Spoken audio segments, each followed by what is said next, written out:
Hello and welcome. This is Gray Hughes of Gray Hughes Investigates on YouTube. This channel evaluates all aspects of true crime. As you are aware, videos and live streams in this genre often discuss elements of crime that may be disturbing to some viewers. If necessary, take the precautions needed to avoid these feelings. Factual information related to cases is the key to fostering rational true crime discussions. Fortunately, you will find that here. Please hit the like button only once, share the video, and subscribe if you like my content. Thank you very much for watching. We were all Richard Allen! You pieces of shit got to the jury, didn't you?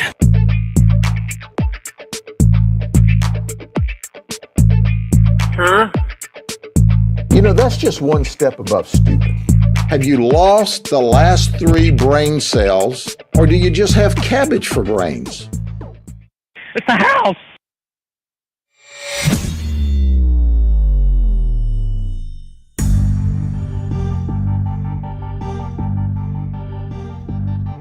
Yep, there's the pad while we're watching the caves currently.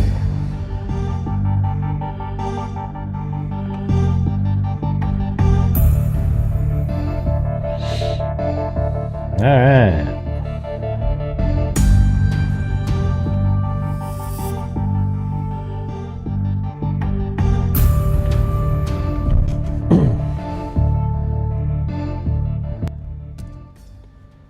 All right, got some articles here currently.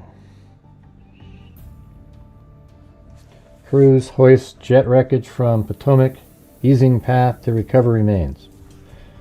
So it says recovery crews using waterborne crane began raising the wreckage and an airliner from the icy Potomac River on Monday as divers, engineers, pathologists, and others worked to account for still missing crash victims, all presumed dead, and find clues to the cause of last week's midair collision that killed 67 people aboard a passenger jet and an Army helicopter. Hey, thanks, Michelle Perkins.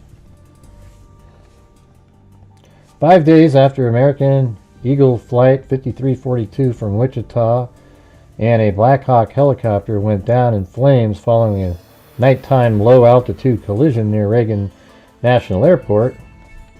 Hold on, let me turn this. Music's too loud. The crane hauled one of the jet's engines and remnants of its fuselage from the murky, relatively shallow water, authorities said. As of late afternoon, crews were working to bring one of the plane's wings to the surface. The snarled metal of the engine emerged from the Potomac shortly before 10 a.m., beginning what officials said will be a painstaking days-long effort as they strive to preserve every scrap possible of the 2 wrecked aircrafts for crash investigators, while extricating human remains from the debris with dignity and discretion. Authorities have recovered and identified 55, so that means they're still missing 12 sets of remains before Monday work began, said Assistant DC Fire Chief Gary W. Steen Jr., and more were located throughout the day. The jet's fuselage was recovered around noon. I don't know if I mean, they might be saying a lot of the stuff in that press conference. Why don't we play that next and see what happens? Let's just do that. Maybe they say all these different quotes that I'm seeing. Hey, thanks, True Crime Nut. So we got Michelle Perkins. Had to, I guess she was timed out or blocked or something, and then we got True Crime Nut. This channel deserves support. It's one of a kind. Well, that's for damn sure, man. I'm one of a kind, that's for sure. I'm sure a lot of people think that.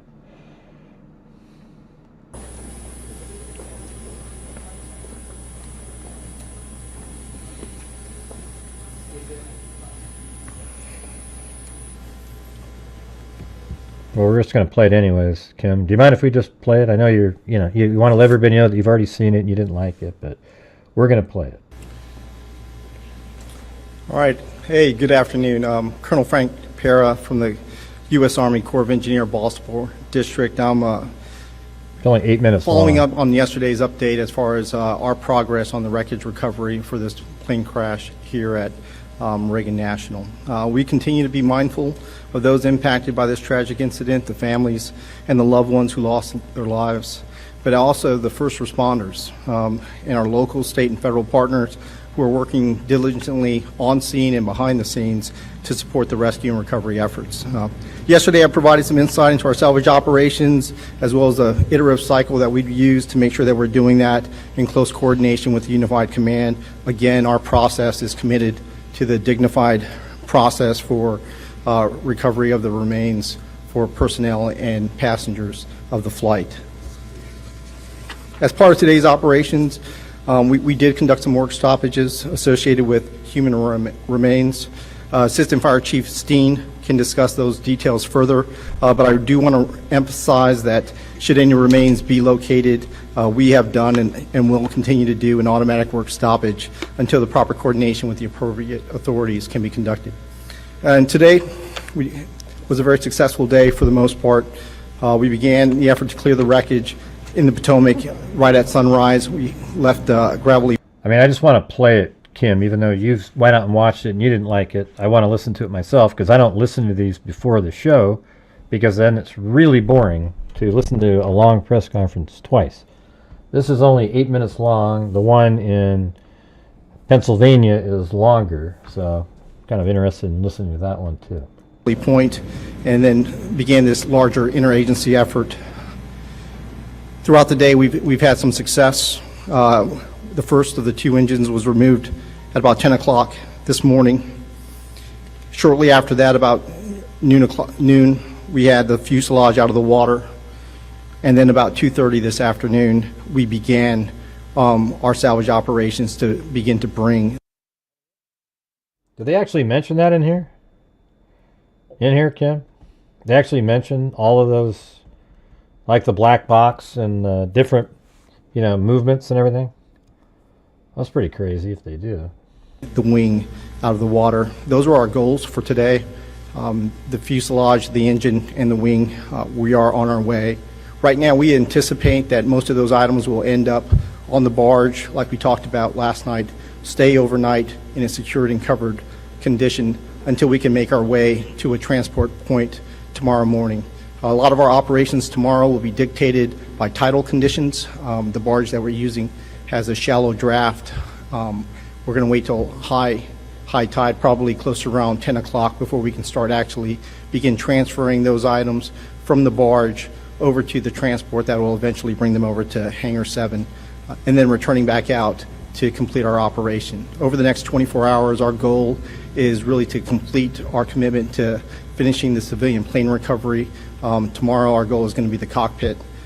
That goal may be impacted tomorrow by a couple of environmental conditions, notably the wind, but we're going to stay conscious of kind of where those gusts and sustained winds are, and we'll make sure that we're communicating that effectively.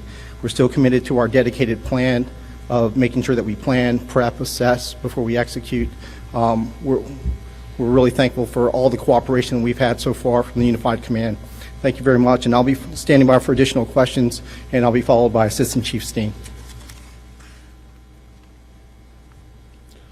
Good afternoon. I'm Assistant Fire Chief Gary Steen. I would like to thank the U.S. Army Corps of Engineers, Colonel Pera, and all of our other partners that have been out through this process. We'd like to now provide an update on the recovery of operations. Throughout the day, our police and fire crews, along with regional partners, have been working closely with the U.S. Army Corps of Engineers on recovery and salvage operations. As of this update, we have positively identified 55 sets of remains. During recovery and salvage operations today, additional human remains were located. These remains, as well as remains that have been recovered previously, are in the process of being positively identified by the Office of the Chief Medical Examiner of the District of Columbia. All of those involved with these efforts continue to work diligently at several sites. At this point, we will now take questions.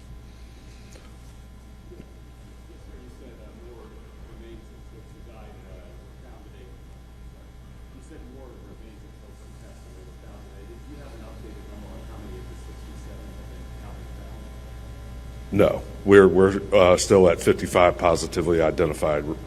No, what I'm asking you, Kim, is where do they discuss the black box being ejected? You know, you said they discuss it 3 days later. Can you tell me what you're referring to? What are you watching or listening to or reading? Yes, sir. Question for Colonel Ott, if I may, sir. We talked yesterday, you said these were experienced pilots, they knew this airspace. Is there any reason why Army helicopters would be flying above that 200-foot line as it appears in this case? Yeah, so I think it's important for us to not speculate, because there are all kinds of reasons that you could deviate from an altitude. You know, something as simple as a flock of birds is in front of you, or you may deviate if you see something that's an obstacle or other threat to your flight. And so I would wait and caution everybody, let's just wait until the NTSB investigation. I know we all want answers. We want to know also. But all that should come out, and we should have a better picture once the cockpit data recorders and that are analyzed. Yep. Yes, sir. Skylar Henry, CBS News. I know you were talking about the... You said you read it somewhere. You went over it. I didn't ask you to promote other YouTube channels. I just asked you to... First of all, I asked you to send it to me. You made it sound like you read it in a document, okay? Timeline for the salvage operation. Are you still on track with that, given the success today? I know you said that there could potentially be some challenges tomorrow. Could that delay things, or? Yeah, so the question's about whether or not we're concerned about the timeline being delayed for our salvage operations. We do believe that we're on track. I think we were very successful today. Every day we set a goal for what we're trying to accomplish. Our goal for today was to get to the engine, the fuselage, and the wing, and we're going to be successful by the end of the day. Our goal for tomorrow, based on the reduced timeline and the environmental conditions, is the cockpit, and we equally think we're going to be successful. Yes, sir. Chief Tom Costello with NBC News.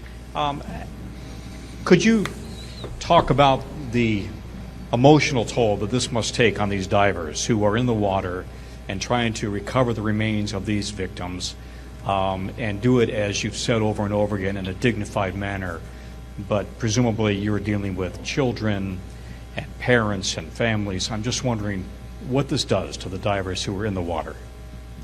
So the question was about the emotional toll that this takes on the divers and first responders, and even on all of our other partners, right? So this is tragic, right? And we've had peer support in place since the first hours of the incident to help provide that additional help that they need, and we will continue with that throughout the rest of their careers if necessary to provide them that support. But I mean, it is tragic, and everything imaginable that you can think of, right? That is what they're dealing with day in and day out, and we're going to continue to provide support. Yeah, what a nightmare.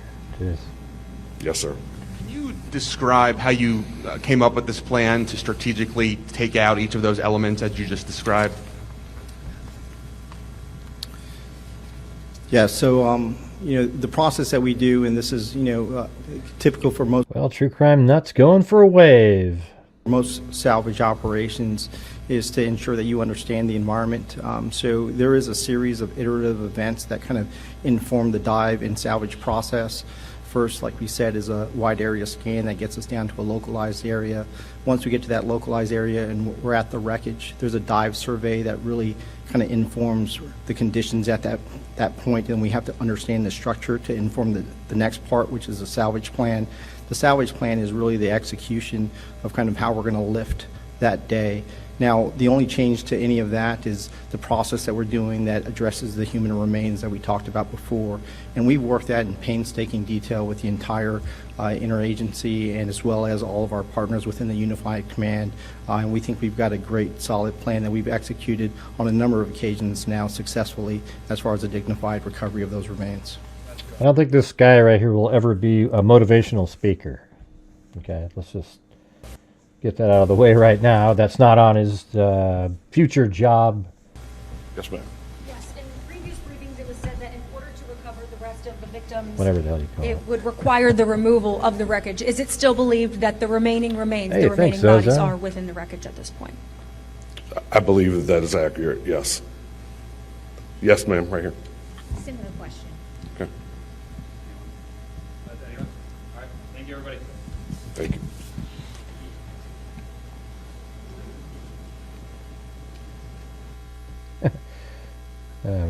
Well, there's actually, we have a coffee. Thanks for the coffee there. Also, Sandy sent me one of the Buy Me a Coffees. Thank you. All right. There was one more kind of a sad article I saw. Where was that?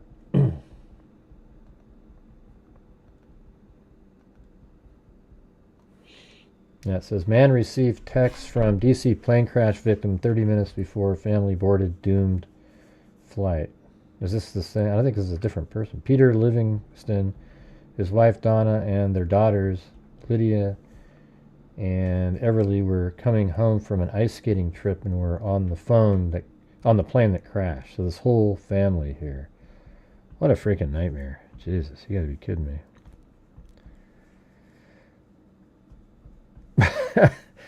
Hey, look at that. True crime nut looked into the mirror, saw themselves, and waved. And thanks, Vicky White. Peter Livingston, his wife Donna, and their daughter Everly and Lydia were among, this is in People magazine, were among the 67 victims who died in the January 29th collision. A friend of Peter Livingston who died in the D.C. plane crash along with his wife Donna and their daughters Everly and Lydia says he got a text from him just 30 minutes before the family boarded the doomed flight. We always talked a little politics, a little sports, Allie John 46 of Leesburg, Virginia tells People, but that wasn't what the message was about. Instead, it had to do with a local matter involving a plan to put up new power lines in their community. He sent me some sort about update about it.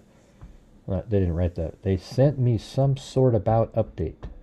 You mean he sent you some sort of update about it?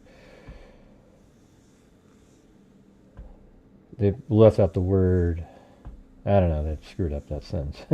He was really involved with the school board here and the local county stuff.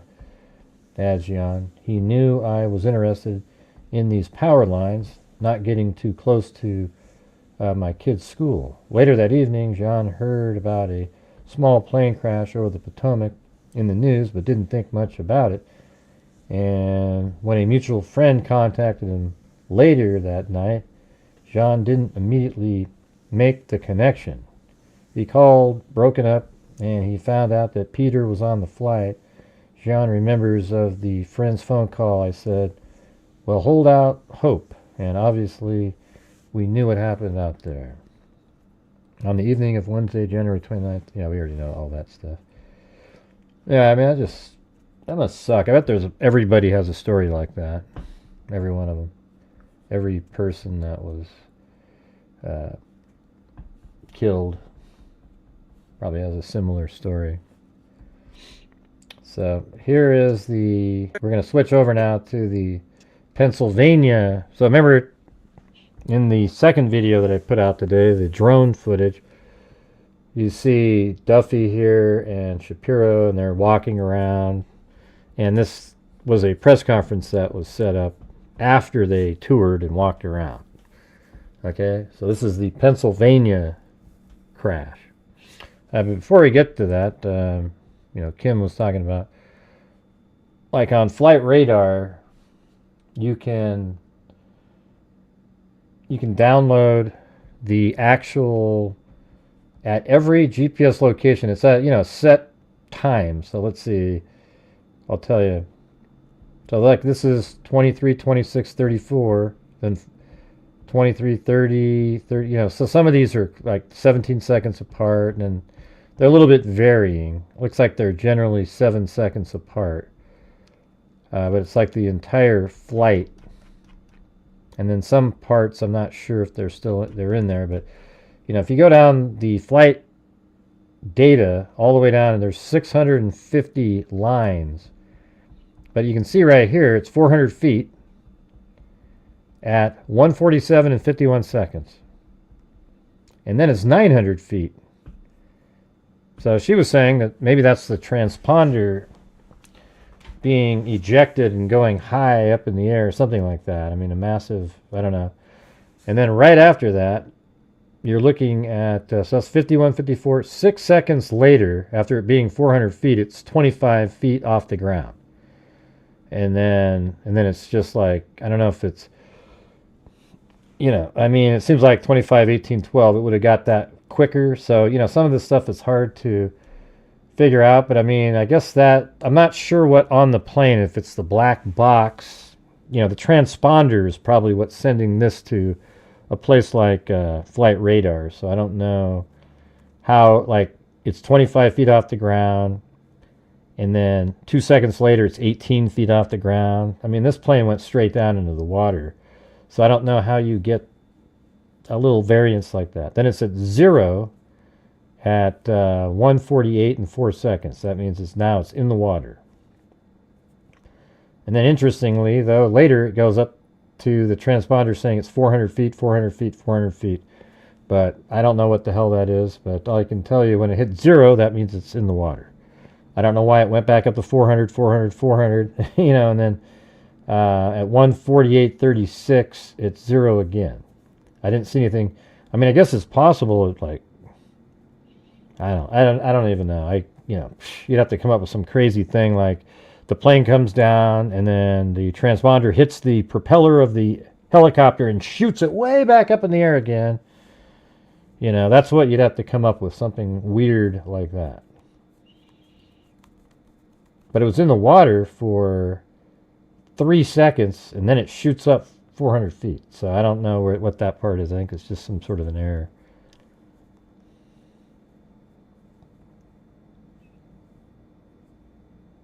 I know they told the helicopter. Well, that's what I said on the shows, though. So I asked that many times. I said, did they ever talk to the plane while they were, you know, the same thing? Like, hey, do you see that helicopter out there? That was like my big question that I wanted answered. I think they did. I think we heard that, but I don't know. If it didn't seem like it was quite the same. I'm not sure if they did, Michelle H. I haven't seen that anywhere. Maybe it's out there. Maybe they said it in a press conference and I missed it.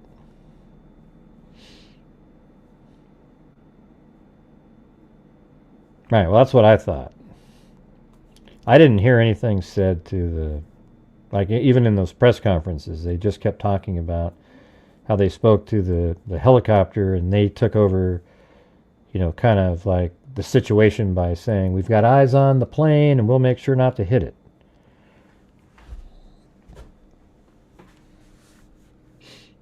Anyways, okay, let's just play this.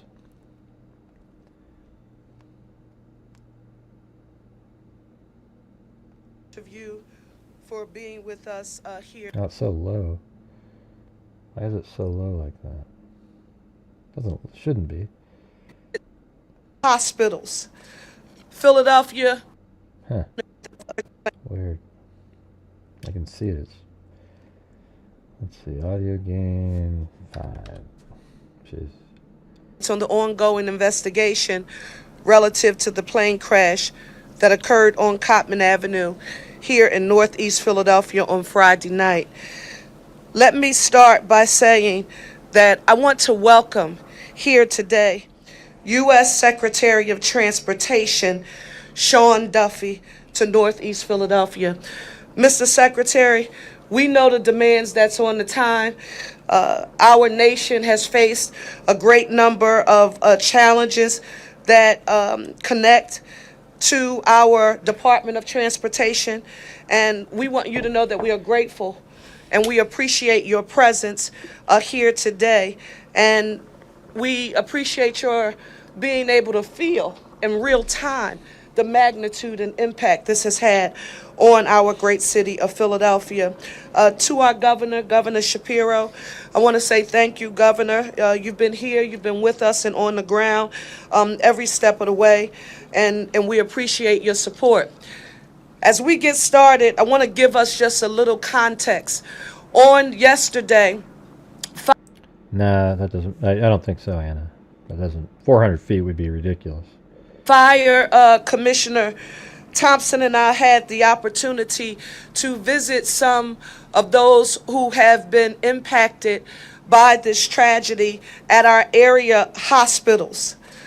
Philadelphia, seeing them along with their families, we are reminded that there is in no way, shape, or form anything that we could have done to prepare for what I've described as the worst black swan event that the city of Philadelphia has encountered in I don't know how many years. But even in the midst of that tragedy, I want you to know that our resilience and our strength, it remains strong. Working together collaboratively with our federal partners, state and local partners, we know Philadelphia will recover from this tragedy. We're here in the Northeast where the people are Northeast strong. Yep. We will continue to look after each other the way Philadelphians do with our One Philly philosophy as our foundation. Let me, in a very detailed way, affirm for the city that this remains an ongoing investigation, and it is fluid and it is active. Our Philadelphia Police Department, Fire Department, Office of Emergency Management, first responders, again, federal, state, and local partners are all working around the clock to ensure that we get all of the information that we need to address this issue. I want to again give a special thanks, and Mr. Secretary, I know I said this to you when we first connected, that the NTSB, the National Transportation Safety Board, Chair Jennifer Holmandy, her amazing team. We were trying to figure out how we could keep Ralph here in the city of Philadelphia. I mean, he has done just an amazing job when they were sifting through all of the evidence and the data to find out what ultimately caused this terrible incident, and to the announcement where Philadelphians breathed a sigh of relief that the black box had been discovered. So we were really happy about that, and we want to thank you. We have been very careful, and I want to affirm this, the numbers of those who have been impacted and the fatalities, because we're working in direct correlation with our forensics department and all of our research and investigatory partners. We want to affirm the numbers, and that is that 6 people, yes, were on board the plane. However, the 7th person who was in a nearby car, they also perished. We learned today that the number of people who have been treated so far with injuries that they suffered as a result of the crash has been increased from 22 to 24. 4 of those people remain hospitalized. 2 are now stable, and 2 remain in critical condition. We will continue to keep them, their loved ones and families in our prayers, and we stand with them. We also want to reinforce our ask that you follow the work of the NTSB on Twitter for subsequent updates from our federal colleagues as we are collaborating with them closely. Public education. No new updates. Philadelphia schools are open, and no charter schools have been impacted by the incident. Mr. Secretary and Governor, I think we've heard this from across the board, but I can tell you that although we've been talking about local, state, and federal partners, and we all have very specific assignments and areas of expertise, there have been no silos. We have all understood the assignment, especially when I think about our first responders and the technicians and engineers who are on the ground and the investigators, but they have worked in a collaborative spirit. And for the record, I again want to affirm NTSB, Ralph Hicks, thank you. To the FAA, you have been amazing. The office of our governor, Josh Shapiro, our Pennsylvania State. All right, everybody, if you're out there and you like the content that you see here, please consider supporting the channel maybe getting one of those buy me a coffees or super chats, etc. Really helps support the channel, allows me to keep doing these shows. All right. Thank you. State Police, Pennsylvania Emergency Management, Department of Environmental Protection, of course, our Philadelphia Police and Fire, Office of Emergency Management, our Managing Director's Office, the American Red Cross of Southeastern Pennsylvania, School District of Philadelphia, many other agencies and officials. We are all grateful for your support. We have to now mention for the record that intergovernmental cooperation also extends to our elected representatives. And I shared with both the governor and the secretary that our U.S. senators, Fetterman and McCormick, have been in constant communication with the city throughout this process, as well as Congress members Evans, Boyle, and Scanlon, all of our state legislators, and it's important to affirm this, Reps Doherty, Nielsen, Solomon, Bellman, every rep, State Senator Picozzi, who represents this area, my former double colleague, Driscoll, thank you so very much for being here, Commissioner Dealey, the Mexican consulate, everyone standing up together in this crisis, one Philly Northeast strong. Finally, where do you turn to for help? Shelter. There's a shelter at the Samuel Fells High School, located at 5500 Langdon Street, here in Northeast Philadelphia. It is being operated by our Office of Emergency Management and the American Red Cross, Southeastern Pennsylvania, with the School District of Philadelphia. It is operating 24/7. You only need to call 1-800-RED CROSS for help. I also want to affirm that we have now confirmed the location for our town hall meeting. It will be held on Wednesday, this Wednesday, February 5th, at the Silas Cohen Elementary School, 7001 Horrock Street at 7 p.m. This becomes extremely important because so much information regarding mental and behavioral health supports, we want to make sure we communicate to the public, and any other questions or concerns that you may have. If you need mental and behavioral health supports, we want you to call the hotline at 988 or visit them at www.dbhids.org. The City of Philadelphia is here to help you. If you know of anyone who has been displaced or impacted by the tragedy, we want you to tell them that they can get help. However, we don't want anyone, because right now, as you can imagine, Mr. Secretary and Governor, a lot of people are watching us. A lot of people are saying, what can we do to help during this time? We still do not want you to bring any sort of donations and or supports to this site, nor do we want you formally making a contribution because nothing has been structured as of yet that involves our government. We're working with many partners in order to stand that up, and as soon as we have found and established a vehicle, we will communicate that with you. But we are developing a way for people to contribute to the victims of this disaster. Roosevelt Boulevard is now reopened. If you want to get updates, visit Ready PHL to get updates from our Office of Emergency Management. I now want to just affirm, and I want to say a special thanks to our federal partners, NTSB, the Secretary of Transportation, the FBI, and the ATF, as well as all of our state and local partners, and to our tremendous police and fire departments and first responders. Thank you all. Mr. Secretary, I want to turn it over to you. Thank you. Thank you, Mayor. It is nice of the welcome you've given me here in Philadelphia. I want to take a quick moment and extend my condolences to those who lost their lives in this tragedy here in Philadelphia. Not only those who lost their lives, but many lives in Philadelphia have been impacted.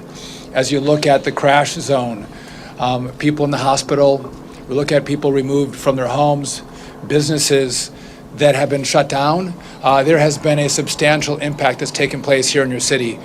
And I just want to take a moment, and this is the first time I had a chance to meet your mayor, but I saw what she was doing through this crisis, and the kind of leadership that she has offered Philadelphia has been remarkable. The work that she put in to build a team that could respond to this crisis the way they did, of police and fire and first responders, they don't know what hit them.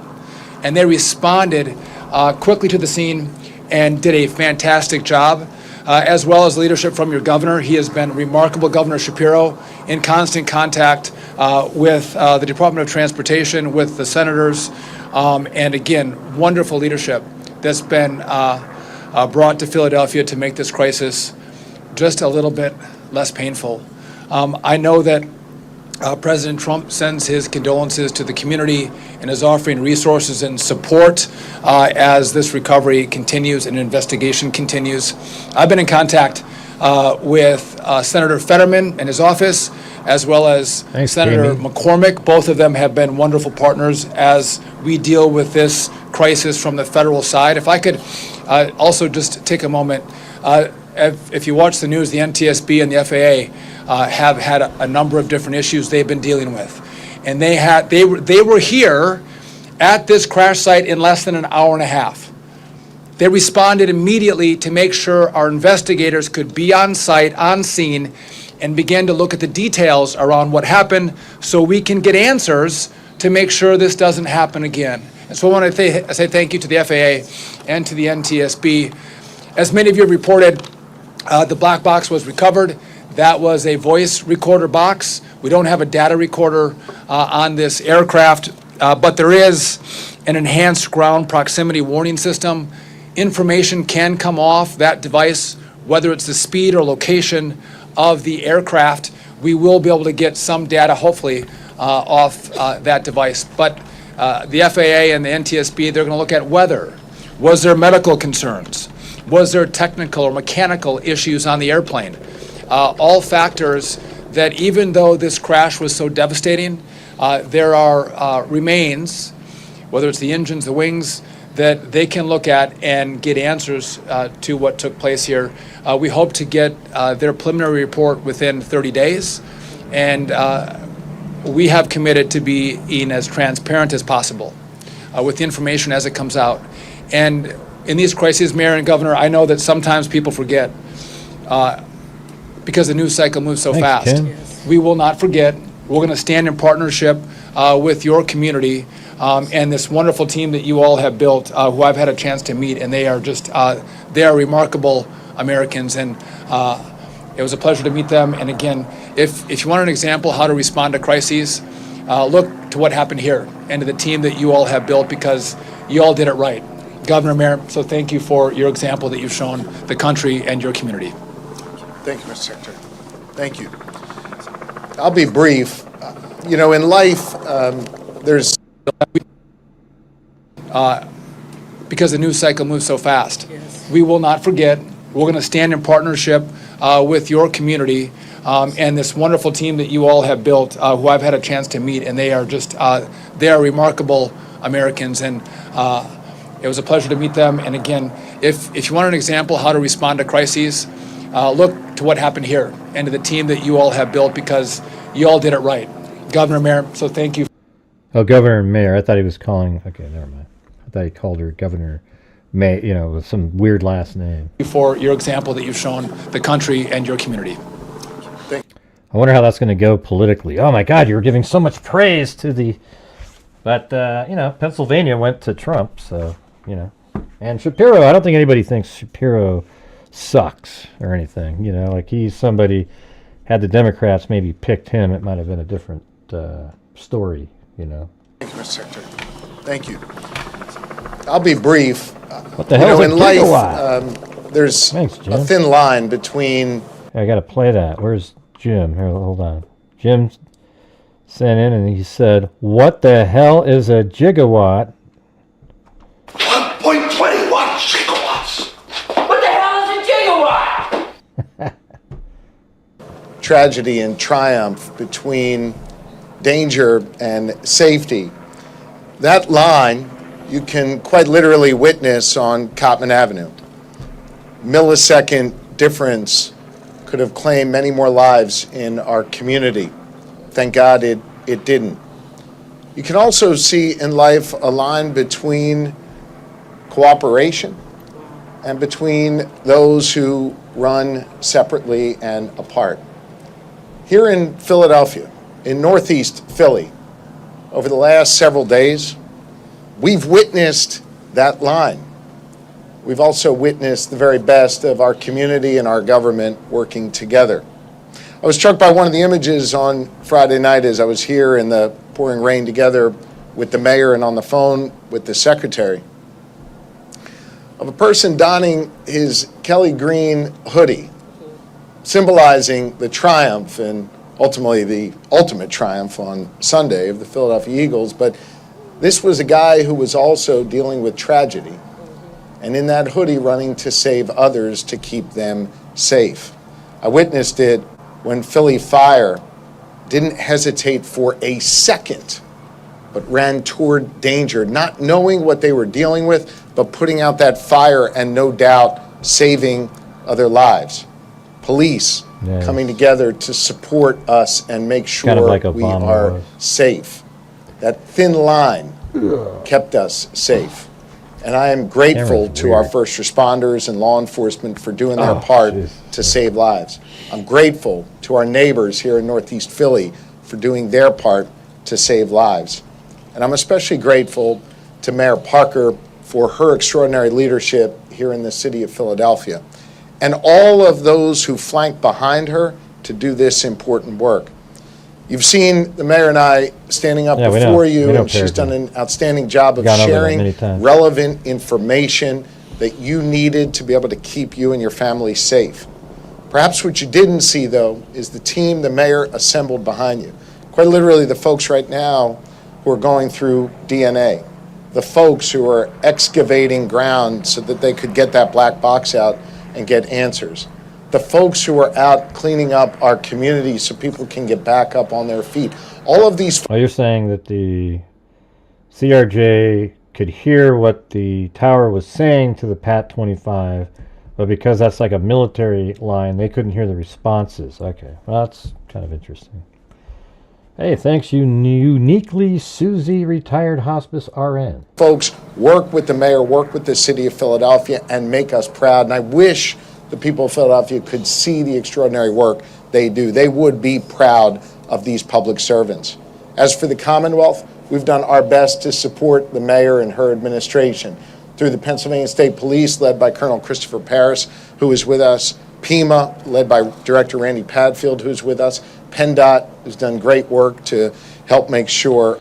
Yeah, and if you guys can buy me coffees to keep me awake, that's actually a little bit better because they don't take 30% like YouTube does. I think it's like 10 or less if it's larger. But our roads have the resources that they need. And I just want you to know, Madam Mayor, the Commonwealth stands with you, not just today, but every day as we go forward. And finally, as I alluded to a moment ago, Secretary Duffy, I think you've been on the job about a week or so. God bless you. Got on the phone with me immediately to say, what do you need? Here's what we are sending. We are in this with you. Probably had one phone in his ear dealing with the tragedy in Washington, D.C., and the other in his other ear helping us here in Philly. It says a lot about him, and it says a lot about the people that are behind him as well at the U.S. Department of Transportation to make sure that we have what we need here in this city of Philadelphia. I know oftentimes folks like to find division in ranks, division in our politics. There's no division here. Everybody rowing in the same direction. Everybody. That's kind of cool to hear some of this stuff. All right, look at that. It's Cinnamon Sin Freak. I think I finally pronounced it right. Cinnamon Sin Freak. Right? Cinnamon Sin Freak. Anyways, thank you. Everybody working together. Everybody making sure that that thin line between danger and safety is understood, and we prioritize the safety and welfare of the people of Philadelphia and the citizens of this great Commonwealth of Pennsylvania. Madam Mayor, thank you for your leadership. We appreciate you. Thank you. Just want to also acknowledge the presence of one of our council members, Jimmy Harity. Yes, ma'am? Yeah, Mr. Secretary, question for you. I wonder what struck you surveying the crater and the second Excuse me. of the black box? So in regard to the strike zone, it was how expansive it was, and the issues that fire and police were dealing with. Again, this is a very populated area. Controlling, the people in the area, making sure that they're safe in this process, there's so many as people well just as running around right trying to away. put the fires out in the community, in the homes around the crash site. But again, if you look at the impact and how deep that crater is, it was a very steep angle at which that aircraft came down. Yes, the second part of that question? The black box was on its way to D.C. today. Oh, that's okay. Since I've been talking to the governor and the mayor, I don't have an update on the condition of the black box, but hopefully we're able to extract the evidence off the black box. Sean, 1 second, Sean. Mayor, for the businesses affected and the homes that were damaged, are there city resources or other government resources? Thank you, Sean, for asking that very important question. While the immediate response was the public safety and health of those who were immediately impacted, we know that there will be both short, medium, and a long-term impact on Philadelphia. And while we're dealing with the physical health and social and emotional impact, we really do have to quantify the economic impact. And for that's why I'm grateful to have Secretary Duffy here along with Governor Shapiro. We immediately had those conversations, and it will require that intergovernmental collaboration, no silos, with our City of Philadelphia finance budget being able to connect with the agencies that we discussed earlier, Mr. Secretary and Governor. So appropriate, and we're working on getting that done immediately. Thank you for that question. Mayor, is there anybody on account? I have a quick question as far as the black box. What is obviously, is there a way, if that black box is damaged beyond repair, is there a way to get extract data from that? Does anybody answer that? Well, I don't want to answer for them, but I do want to share what they've communicated to us.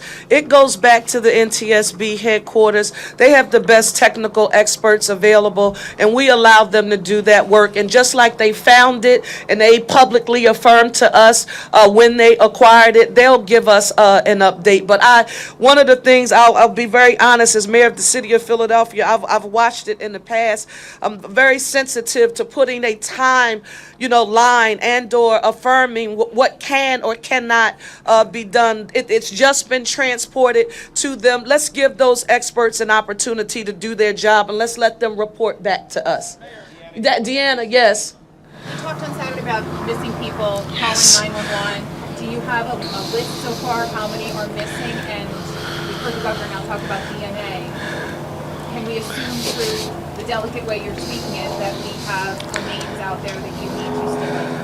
Deanna, you were ultra sensitive and perceptive when you asked that question earlier, and the same on today. That is why we have been so exact in affirming what we have confirmed, but not being absolute. As much as we want to say this is the exact number of people who have been impacted and treated, or these are the absolute number of. I mean, you could see a situation where if there was let's say there was a couple people. I mean, look where this is, you guys. I mean, we were showing it yesterday, or this not yesterday, in my video earlier. Hold on, where is this? Right,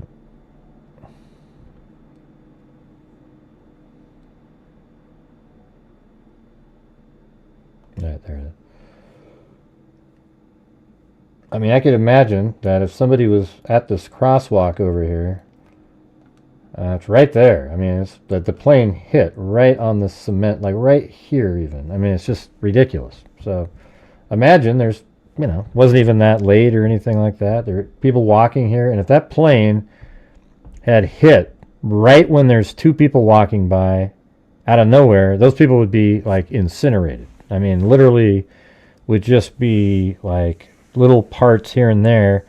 And perhaps there's some missing people that went to the mall that day and nobody knows where they're at. And it's possible that they just absolutely got obliterated and they're not really sure what they've got currently. I mean, Shapiro's face right there is exactly what it goes into your mind right then.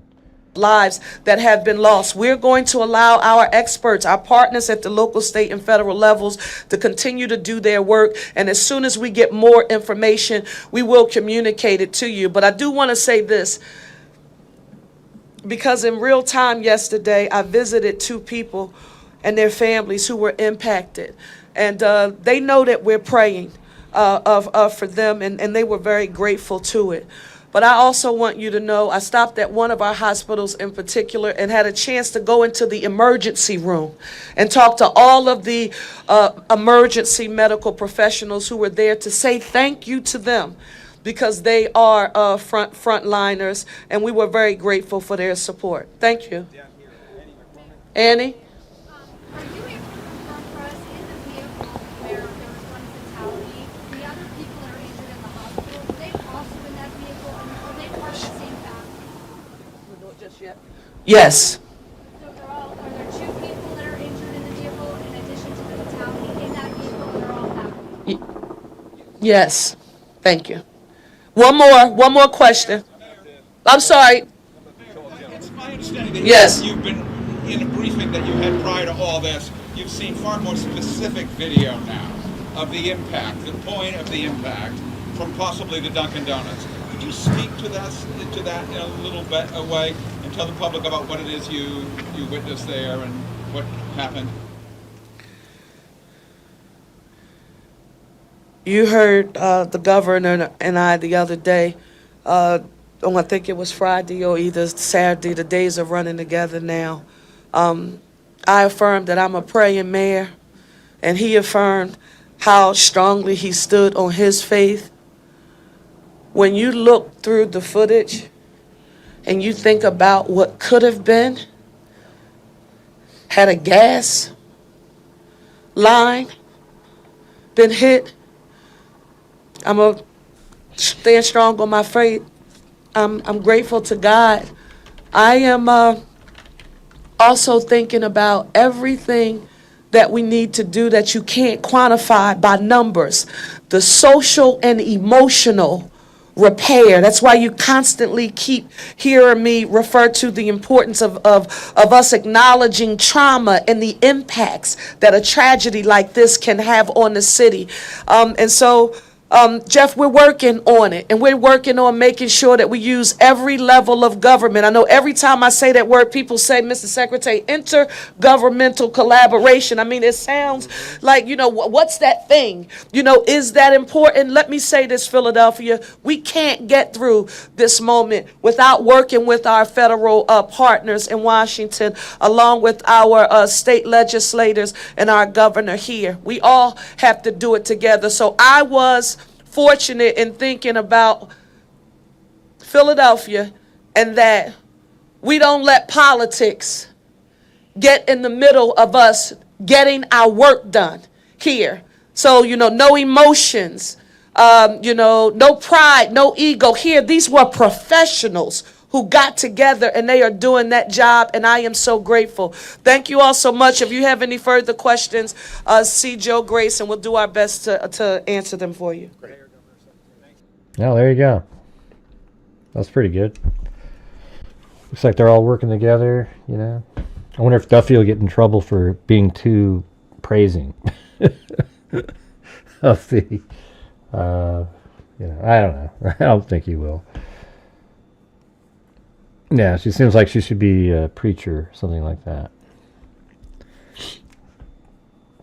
But, hey, you guys, if you're out there, like I said earlier, if you have the ability to, if you can help support the channel, I would appreciate it. It allows me to keep doing the shows and helps us at the end of the month do some good as well. So if you have the ability to, I would appreciate it. All right. So I think I'm going to switch over now to something totally different. I don't have any more to offer on this. I made a video today. It showed where the plane hit, and I also made another video earlier that it got watched a little bit, and then it just collapsed. It didn't have any views for like a 10-minute period, and whenever that happens, the video has no chance of ever making it out, so I just deleted it.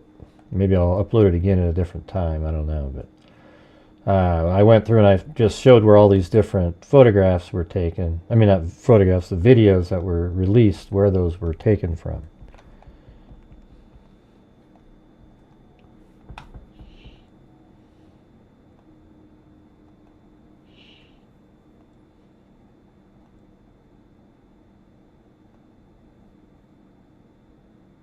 Okay, so I'm going to switch over to this I guess it's there's like a missing, I mean they might not be missing, they're just missing to other people that are looking for them. So Sioux Falls, South Dakota, missing since January 24th, 2025, so they've been missing for 10 days or so. Friends and family have not had contact with Jordan or her husband, so Jordan's a female. Daniel since January 24th, 2025. Wyatt has not been in school since January 24th. He's like, I think he's 6. The couple could be traveling in either of the vans pictured. So they're like a Roto-Rooter van, and then sort of this bigger type of van, like there's the front, but could be traveling in any one of those. The couple could be traveling in either van. Jordan is described as having reddish hair. Jordan's this lady right here. Described as having reddish hair, blonde hair, 5'10", 250 pounds, currently almost 9 months pregnant. And she's 9 months pregnant with this guy right here. These 2 kids are her kids from a different marriage, but she's 9 months pregnant with his kid. The couple could be traveling in either of the vans. Jordan is described as, we already went through that. Wyatt is 6, described as having blonde hair, brown eyes, approximately 3'7". Rosie, age 5, is described as having blonde hair, blue eyes, approximately 3'6". Daniel, though, this guy right here, has a very serious previous charge in 2014 of kidnapping and assault, which is making family increasingly concerned for the safety and well-being of the children in Jordan. And I actually went and found that information in the papers and even like on Google. So here it is. Boyfriend arrested after standoff. A standoff in north central Sioux Falls ended in an arrest Friday. A man police identified as Daniel Armstrong, 35, exited his home. He's 46 now, though. Exited his home at 104 North Covell Avenue. And I have that.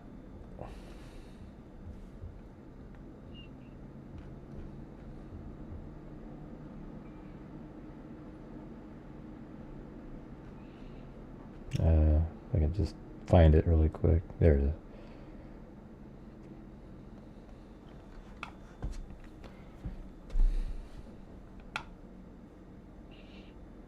Yeah, so he actually had that house listed. Last time he was there was 2014. So he must have lived with his mom in this house here. That one right there.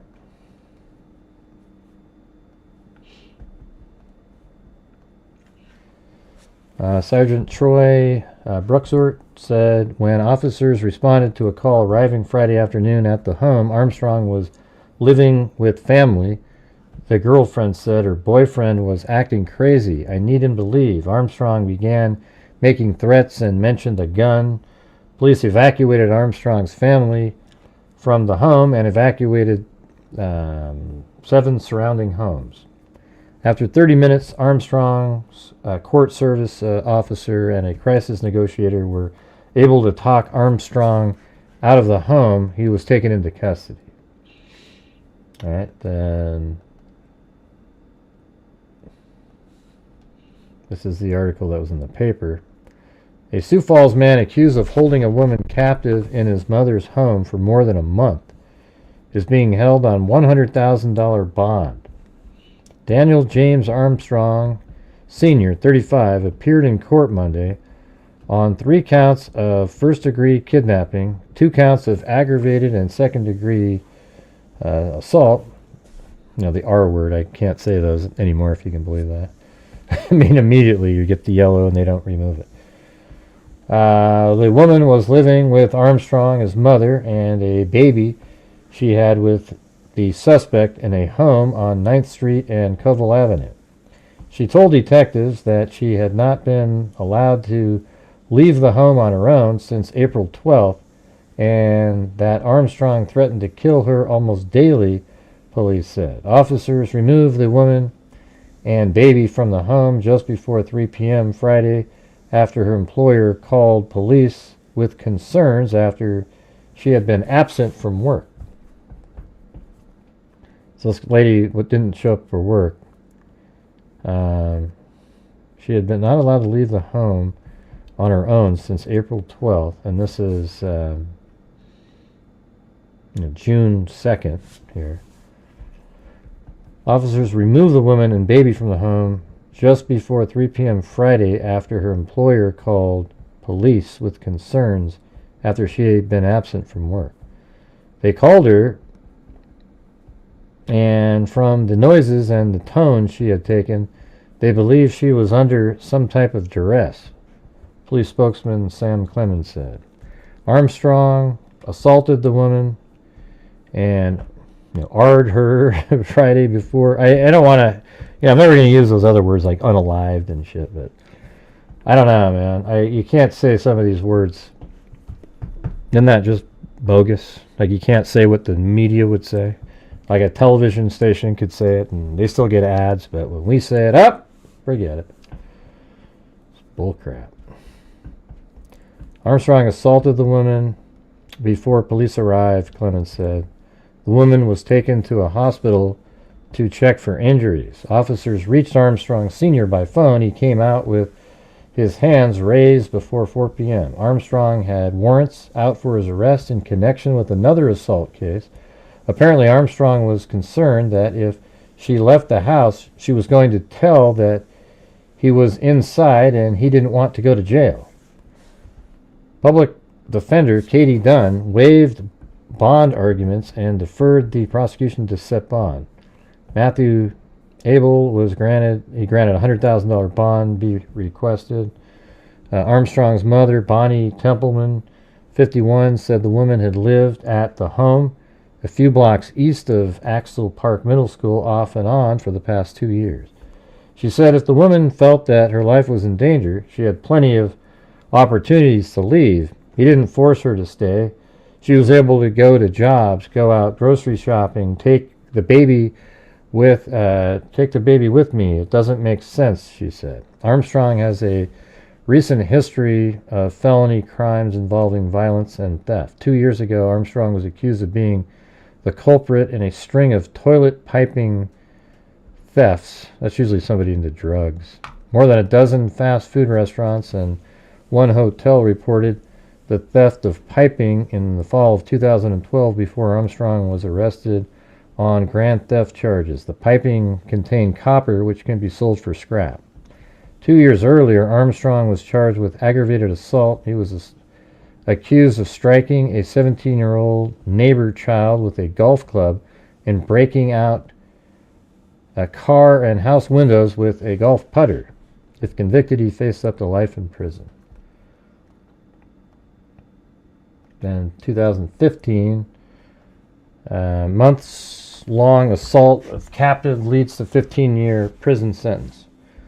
A Sioux Falls man was sentenced to 15 years in prison for beating a woman who said she was held captive in his mother's home for a month. Daniel James Armstrong, Sr., 36, pleaded guilty to aggravated assault in February. Judge Larry Long sentenced him Monday to the maximum number of years allowed under his plea deal. Kidnapping and rape charges were dismissed. Mr. Armstrong, I think you are a danger to the woman the women in your life. I mean, look at what it's saying back then. Long said, I think you have known for some time about your mental illness and haven't managed it well. I believe if you did, you wouldn't be here. Armstrong had been diagnosed with bipolar disorder, but said there was 3-month window when he was taking his medication he wasn't taking his medication because he couldn't afford it. The victim's employer called police when she did not show up to work in May of 2014. When officers reached the victim by phone, she told them that for about a month, Armstrong has refused to let her leave the home. On May 30th, Armstrong was arrested at his mother's home near 9th Street and Colville Avenue. After a brief standoff with authorities, he said in court Monday that he was waiting for his probation officer to show up. I felt intimidated by the Sioux Falls Police Department, he said. Armstrong and his family refuted the victim kidnapping claims. They said the victim had been living at the home on and off for the past 2 years. After his sentencing Monday, Armstrong said, I love you to his crying family members.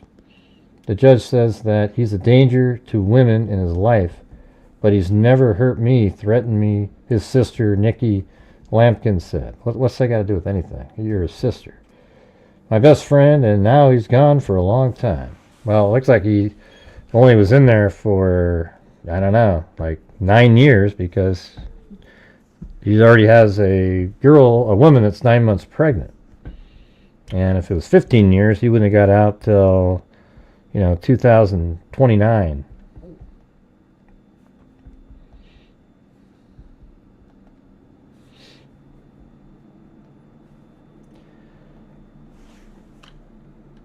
And I'm going to need some coffee, you guys, to stay awake. Coffee to stay awake. Awake. Well, I said away, but stay awake. You can do either way. You can get me to leave, or you can, send me a coffee to get me to leave. Let's see. Yeah, so that was those stories, and then, oh yeah, so there's some other kind of just randomly interesting. Like, I looked up her name in the newspapers, and turns out, like, she's mentioned in an article. It's like one person who once biked to the store was Jordan Warren Bean. There isn't going to be two Warren Beans, right? I mean, Jordan Warren Bean, that's like the most uncommon name in history. A produce manager and cashier of 9 years. So I guess the store was shutting down, so she was in the paper. But, just totally as a random aside,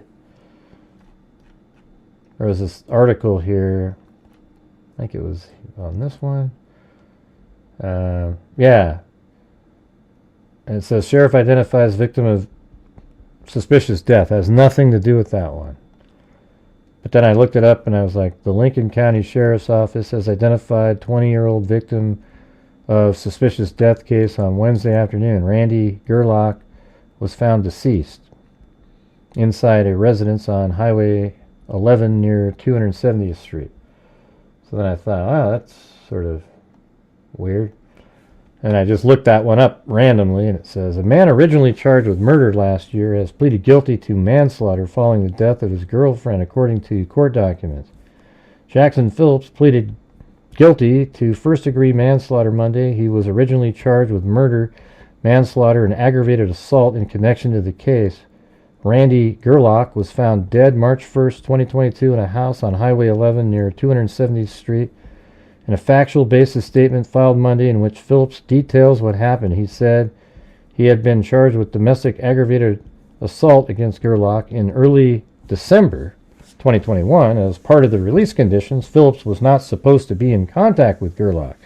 However, the two resumed their relationship in late December and kept it hidden from some people, but there were many who knew the two were back together. In the early hours of February 21st, 2022, the two had returned to Phillips' family home from a party where they fought. Both Phillips and Gerlach were drunk at the party during the drive back to the house. While at the house, Gerlach had become hysterical multiple times, you know. And then he actually ended up getting, this is just totally random, it just popped up on the screen. That guy got life in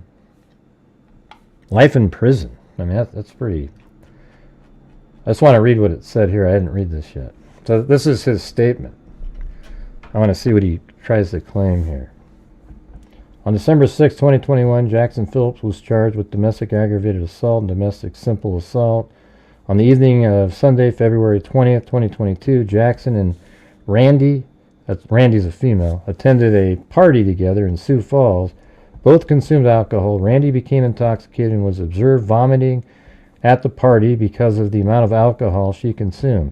Jackson brought Randy back to his parents' house, located in Lincoln County, South Dakota, where Jackson had been staying intermittently in the basement. On the car ride to the house, they began arguing and Randy became hysterical. Jackson confronted Randy about rumors, infidelity. She was also screaming and upset she would be in trouble for violating the terms of her felony probation by consuming alcohol. After Randy realized she forgot her phone at the party, Jackson drove her back to retrieve the phone. They continued arguing on the ride back to the residence, and Randy remained hysterical. They arrived at Jackson's parents' house and went downstairs together in the basement.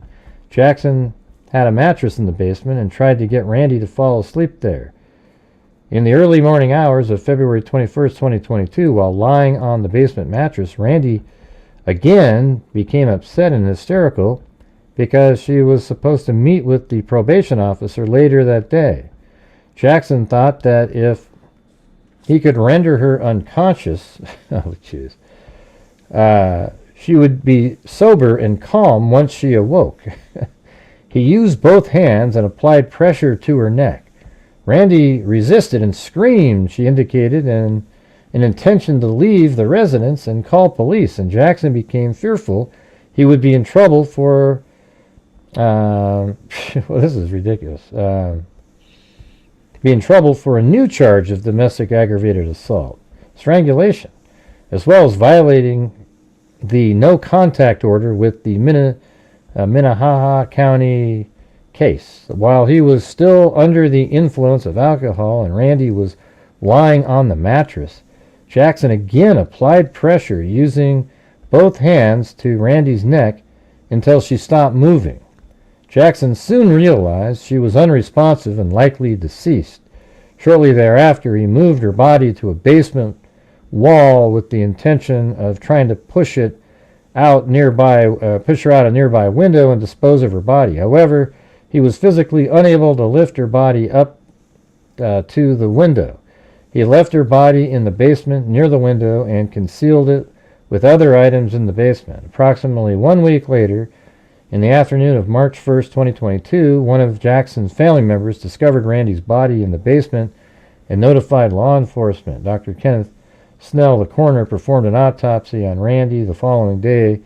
Based upon internal and external injuries, he observed Dr. Snell concluded that the cause of Randy Gerlach's death was asphyxia by manual strangulation. That's just such a self-serving bull crap story right there. So each time he choked her, she goes, "Okay, go ahead, choke me, knock me out a little bit, look me okay." No way, man. No way.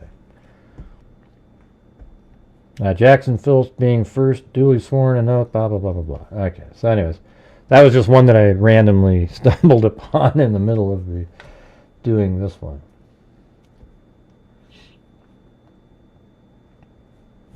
So, let's see.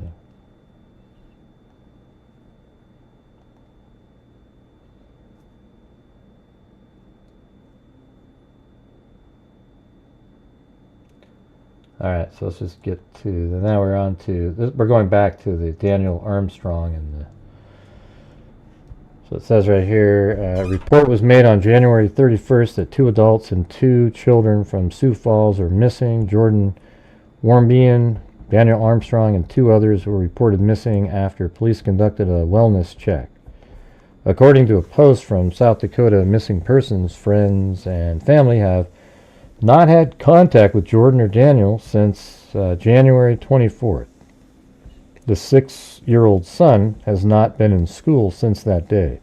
Jordan is described as having reddish blonde hair. Yeah, I think we went through that. Let me get through this. This is an actual article. So it says a Sioux Falls man was accused of kidnapping a woman, is missing along with his pregnant wife and 2 children. And remember, the judge said he's a danger to women. And so here we go. Family has not had contact with any of them since January 24th, the last day the 6-year-old was in school, according to a missing person flyers posted to the South Dakota Missing Persons Facebook page. The other child is 5. Sioux Falls Police Department spokesperson Sam Clemens said in Monday's police briefing for media, police have opened a well-being report after family reported them missing. Family is concerned for the safety and well-being of the trio, according to the Post, as Jordan Warmbien's husband, Daniel Armstrong, was accused of abducting and assaulting a woman in 2014, according to a previous Argus leader reporting. Armstrong was arrested after 2014 standoff. Yeah, so we got that. And then, so this lady, this is a guy here. It says, this is my ex-wife and her husband. So this Michael Ellis is the father of these 2 kids here. He's the ex-husband of Jordan Warmbien and Daniel Armstrong, and my 2 kids, Wyatt and Rosie. I have not been able to contact them in a couple weeks now, and neither can their family get a hold of them. If you've seen them, please contact me immediately. And this guy must be freaking out. That's how I would feel.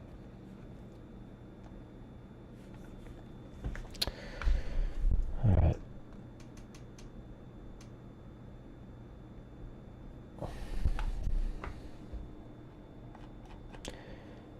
Let's see.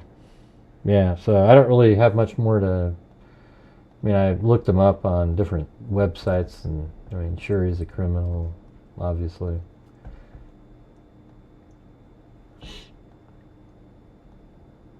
And her page, if you go to her page, it says Jamie Dawn, but up here you can see Jordan Warmbien. So that's her. I don't know what this account is. His account's gone. It's frozen. He's turned it off. But yep, hopefully they're still alive, you guys. Hopefully they're still alive. But anyways, wanted to say thank you to Michelle Perkins, True Crime Nut, Zozo, Michelle Perkins again, True Crime Nut, Vicky White, thanks for buying the membership, and then K-Me, Kim S., Jim Lawn, Uniquely, Susie, Retired Hospice RN, and we got 1 coffee from Sandy Shirley. All right. Well, thanks everybody for supporting the channel. We'll see you guys next time. And as I always say, until that next time, be safe out there. Yeah, I've been doing this true crime thing for quite a while now. And during this whole time, I have not seen one person that is a crime dissector, flag rejector. I'm a certified human lie detector. Gonna get ya on a stretcher if you try and play me like an old projector.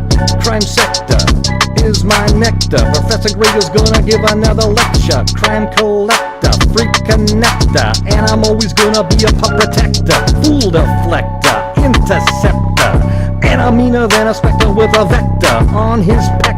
With all respect, y'all, just remember I've a temper fucking check ya. I have no agenda, I'm no pretender, and I'll serve it to you straight without the blender. And in the end, I'm gonna send ya on a mission to reveal the true offender. Yeah, so I'll just get right back to work. All right, everybody, talk to you later.